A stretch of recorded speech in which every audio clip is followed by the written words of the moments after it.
sensible and amiable, whose judgment and conduct, if they might be pardoned the youthful infatuation which made her Lady Elliot, had never required indulgence afterwards. She had humoured or softened or concealed his failings, and promoted his real respectability for 17 years. And though not the very happiest being in the world herself, had found enough in her duties, friends, and her children to attach her to life, and make it no matter of indifference to her when she was called on to quit them. 3 girls, the 2 eldest, 16 and 14, was an awful legacy for a mother to bequeath, an awful charge, rather, to confide to the authority and guidance of a conceited, silly father. She had, however, one very intimate friend, a sensible, deserving woman, who had been brought by strong attachment to herself to settle close by her in the village of Kellynch. And on her kindness and advice Lady Elliot mainly relied for the best help and maintenance of the good principles and instruction which she had been anxiously giving her daughters. This friend and Sir Walter did not marry, whatever might have been anticipated on that head by their acquaintance. 13 years had passed away since Lady Elliot's death, and they were still near neighbours and intimate friends, and one remained a widower, the other a widow. That Lady Russell, of steady age and character, and extremely well provided for, should have no thought of a second marriage needs no apology to the public, which is rather apt to be unreasonably discontented when a woman does marry again than when she does not. But Sir Walter's continuing in singleness requires explanation. Be it known, then, that Sir Walter, like a good father, having met with 1 or 2 private disappointments in very unreasonable applications, prided himself on remaining single for his dear daughter's sake. For one daughter, his eldest, he would really have given up anything, which he had not been very much tempted to do.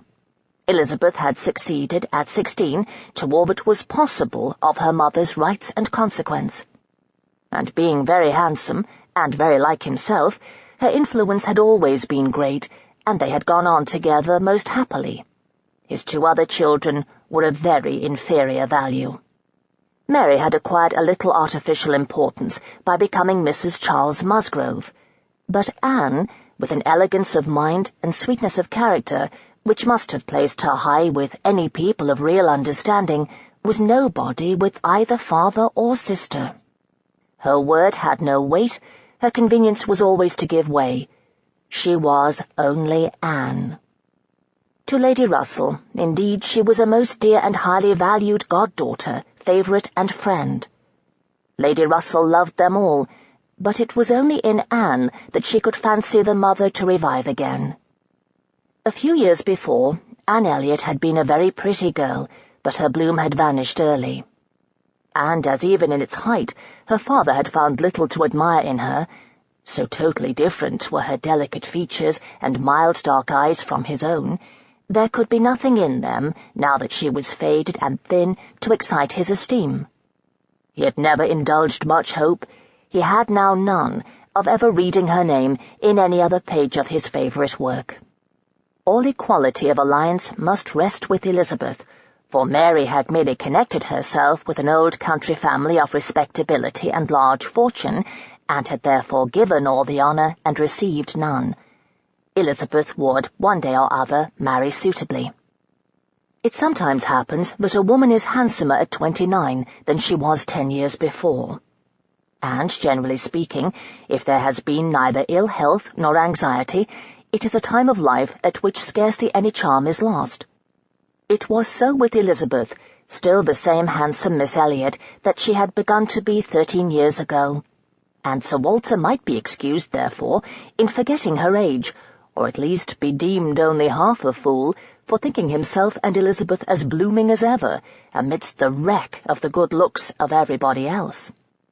For he could plainly see how old all the rest of his family and acquaintance were growing. Anne haggard, Mary coarse, every face in the neighbourhood worsening, and the rapid increase of the crow's foot about Lady Russell's temples had long been a distress to him.